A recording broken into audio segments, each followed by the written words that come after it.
नमस्कार मित्रों, आज हम कक्षा 9 के विष्णु प्रभाकर द्वारा रचित एकांकी स्वराज्य की नींव का अभ्यास करेंगे। आइए पहले विष्णु प्रभाकर जी का परिचय प्राप्त कर लेते हैं।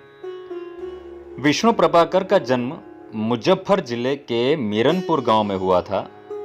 इन्होंने प्रारंभिक शिक्षा अपने गांव में और उच्च शिक्षा हिसार में प्राप्त की थी। कई वर्षों तक पंजाब सरकार की सेवा करने के बाद सन 1974 से ये दिल्ली आ गए और तब से दिल्ली रहकर पूर्ण समय के लिए साहित्य सेवा में लगे हैं। आपने कहानी, उपन्यास, जीवनी, नाटक, एकांकी, संस्मरण और रेखाचित्र आदि विधाओं में पर्याप्त मात्रा में लिखा है। आपकी प्रमुख रचनाएं ढलती रात, स्वप्नमयी उपन्यास है, संघर्ष के बाद कहानी संग्रह, नवप्रभात, डॉक्टर नाटक हैं, प्रकाश और परछाइयाँ, 12 एकांकी, अशोक एकांकी संग्रह, जाने अनजाने संस्मरण और रेखाचित्र, आवारा मसीहा, शरत चंद्र की जीवनी आदि। विष्णु प्रभाकर की रचनाओं में प्रारंभ से ही स्वदेश प्रेम व राष्ट्रीय चेतना और समाज सुधार का स्वर प्रमुख रहा है। स्वतंत्रता प्राप्ति के बाद आपने आकाशवाणी के दिल्ली केंद्र में नाटक निर्देशक के पद पर काम किया। बाद में स्वतंत्र लेखन को अपनी जीविका का साधन बना लिया। आपका समस्त साहित्य मानवीय अनुभूतियों से जुड़ा हुआ है। आपकी रचनाओं में रोचकता एवं संवेदनशीलता सर्वत्र व्याप्त है तथा भाषा सहज व सरल है। प्रस्तुत एकांकी स्वराज्य की नींव में प्रथम स्वतंत्रता संग्राम 1857 में लक्ष्मीबाई के त्याग और संघर्ष का वर्णन किया गया है। स्वराज की नींव रखने में स्त्रियों की भी महत्वपूर्ण भूमिका रही है। प्रस्तुत एकांकी के पात्र स्वराज्य की नींव के पत्थर हैं, जिनके त्याग, तपस्या व बलिदान के द्वारा भले ही स्वराज्य प्राप्त नहीं हुआ, लेकिन वे स्वराज्य की नींव का पत्थर बनकर जनमानस में देश प्रेम व नव जागरण की भावना जगाने में अपनी सार्थकता समझते हैं। झांसी की रानी लक्ष्मीबाई हमारे देश के इतिहास का एक अमर पात्र है, जिसकी कहानी स्वराज्य की नींव गद्य में विष्णु प्रभाकर जी ने बताई हुई है। उसका नाम आते ही हम श्रद्धा और नतमस्तक हो जाते हैं। प्रस्तुत एकांकी में लक्ष्मीबाई के साथ उनकी अन्य वीरांगनाओं का चरित्र की भी एक झलक देखने को हमें मिलती है। आइए तो हम इस एकांकी की ओर चलते हैं, उनके प्रमुख पात्रों की ओर ध्यान दें। पात्र हैं लक्ष्मीबाई और उनकी 2 सखियां हैं जूही और मुंदर, रघुनाथ राव, तात्या और सेना नायक। रंगमंच पर युद्ध भूमि का दृश्य अंकित किया जा सकता है। कैंप कहीं पास ही लगा हुआ है। महारानी लक्ष्मीबाई के तंबू का एक भाग दिखाई देता है। पर्दा उठने पर महारानी लक्ष्मीबाई अपनी सखी जूही के साथ उत्तेजित अवस्था में मंच पर प्रवेश करती हैं। दोनों लाल कुर्ती के सैनिकों की वेशभूषा में हैं। लक्ष्मीबाई कहती हैं, मेरे देखते देखते क्या से क्या हो गया जूही। झांसी, कालपी, ग्वालियर कहाँ गई, परंतु मंजिल है कि पास आकर भी हर बार दूर चली जाती है। रानी लक्ष्मीबाई निराश होकर अपनी सखी जूही से कहती हैं कि झांसी, कालपी और ग्वालियर उनके हाथ से अंग्रेजों ने छीन लिए हैं, इसलिए वो महसूस करती हैं कि उनकी जो स्वतंत्रता की मंजिल है वो पास आते आते हर बार दूर चली जाती है, ऐसा उनको लगता है। स्वराज को आते हुए देखती हूँ, परंतु दूसरे ही क्षण मार्ग में हिमालय अड़ जाता है और उसे पार करती हूँ तो महासागर की डरावनी लहरें थपेड़े मारने लगती हैं।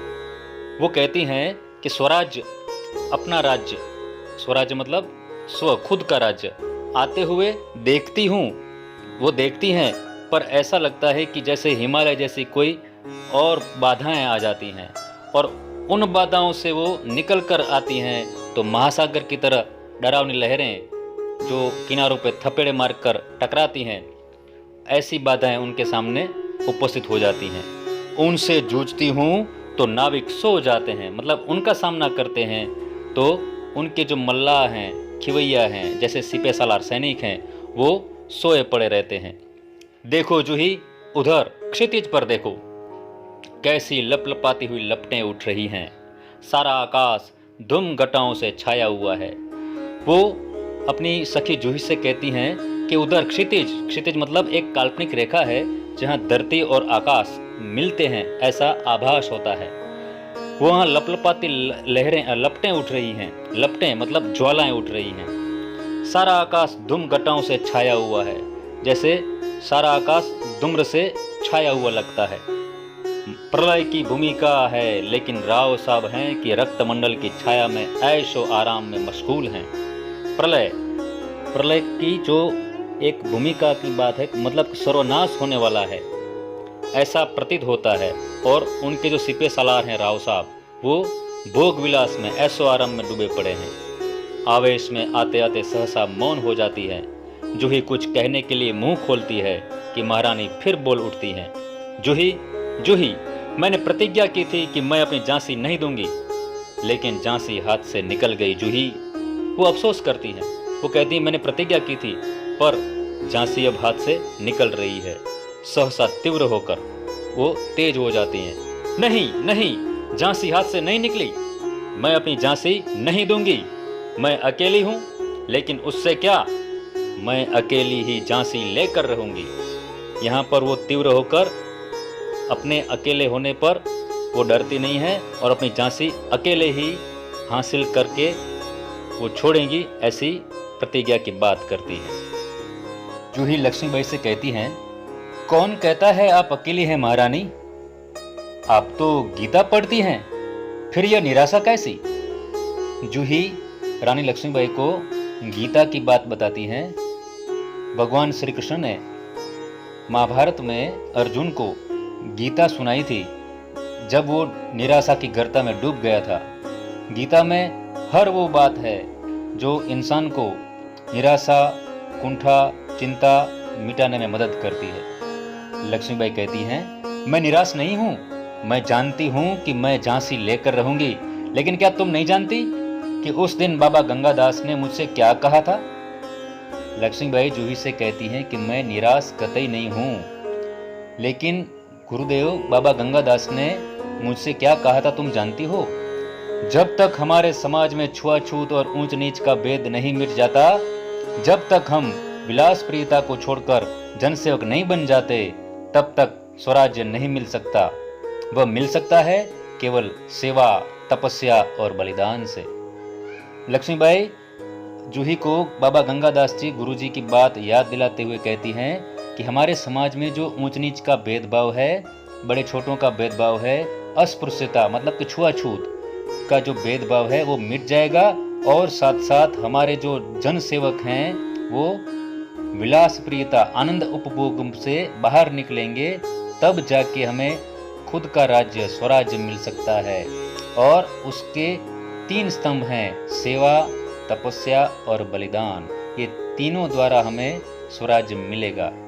जूही कहती है, लेकिन महारानी, उन्होंने यह भी तो कहा था कि स्वराज्य प्राप्ति से बढ़कर है स्वराज्य की स्थापना के लिए भूमि तैयार करना। जूही लक्ष्मीबाई से ये कहती हैं कि स्वराज्य प्राप्ति के लिए उसकी स्थापना चाहिए, स्थापना करनी चाहिए। नींव का पत्थर बनने की बात, स्वराज्य की नींव का पत्थर बनना। सफलता और असफलता देव के हाथ में है, लेकिन नींव के पत्थर बनने से हमें कौन रोक सकता है? वह हमारा अधिकार है। वो जूही कहती है कि स्वराज्य प्राप्ति के लिए कोई किसी न किसी को तो शुरुआत करनी पड़ेगी, भूमि तैयार करनी पड़ेगी, मतलब कि आधारशिला बनानी पड़ेगी। और आधारशिला बनने से हमें कौन रोक सकता है? स्वराज्य की नींव का पत्थर बनने से हमें कौन रोक सकता है? वह तो हमारा अधिकार है।